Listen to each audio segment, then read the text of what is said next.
A Débora Oliveira está aqui conosco para trazer um panorama para a gente com relação a essa falta de chuvas no Brasil. A gente fala dos incêndios florestais, Débora, que são favorecidos por esse tempo seco, pelas altas temperaturas.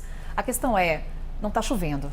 E aí, o sinal de alerta também liga com relação à situação dos reservatórios. A gente corre algum risco de desabastecimento, Débora? Olha, é bem preocupante pelo ritmo em como a gente tem visto esses reservatórios baixando esse nível, viu, Carol? E aí eu vou trazer para vocês aqui informações da própria ONS em relação a esse volume de reservatórios, comparando com anos anteriores, nesse mesmo período do ano, só para a gente ter uma noção do porquê que é tão preocupante agora esse nível do que a gente tem. Vamos olhar aqui na tela? Eu trouxe os principais separando por região, os principais aqui reservatórios, só para vocês terem uma noção. Primeiro, começando pelo Sudeste e Centro-Oeste.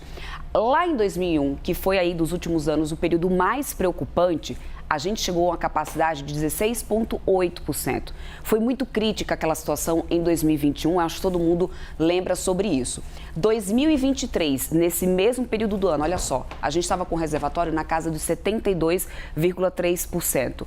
Agora, em que a gente está em setembro ainda, esse dado aqui é do dia 4 de setembro, que foi a última atualização, 54,57%. Não acabamos o ano para poder chegar naquele final ali, naquela conclusão de 72%. Ainda tem previsão de menos chuva pela frente, 50% menos do que é normal para esse período do ano, e por isso acaba sendo preocupante, porque para a gente chegar numa marca ali de 20%, não é muito improvável, né, Carol? No Sul, o que a gente tem? 2021, que foi o pior período, a gente chegou a 28%.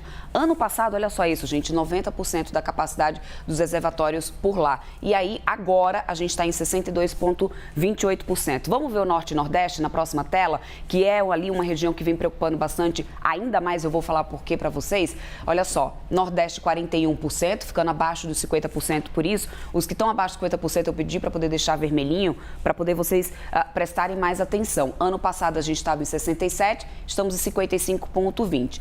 No Norte, 2021, 60,8. Ano passado, nesse período do ano, 72%. Agora, a gente está com 78% nessa situação lá do norte do país. Porém, aqui a gente tem uma previsão de 50% menos chuva para poder acontecer.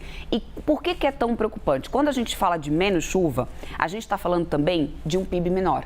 O agronegócio já vem sentindo esse problema das chuvas já há um bom tempo, é tanto que a gente tem visto uma queda no agro por causa das safras que foram afetadas.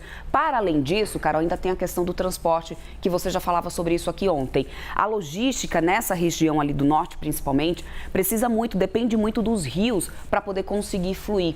E o setor de logística já está começando a sentir dificuldade em relação a isso. Então, aumentam os valores dos fretes, dificulta o trânsito realmente de safras, de cargas, e tudo isso vai impactando também a atividade econômica. Então, a grande preocupação a gente já tem vários reservatórios aqui que estão começando a ficar naquela margem dos 50% para menos no período do ano, e que o ano passado a gente estava muito melhor e com a previsão de chuva menor. Então, por isso que é o problema, por isso que é tão preocupante. Pouca chuva em setembro e também em outubro. Chuva abaixo do normal para esses meses. Então, de fato, uma situação muito preocupante. Quando a gente olha para alguns rios, como o Rio Madeira, Rio Solimões, batendo aí níveis recordes de baixa, Débora. Pois é. E aí a preocupação é porque essa seca que a gente tem nesse momento já está sendo considerada como a pior da série histórica, desde quando a gente começou a acompanhar em 1950. Então, se a gente continua dessa maneira e, por outro lado,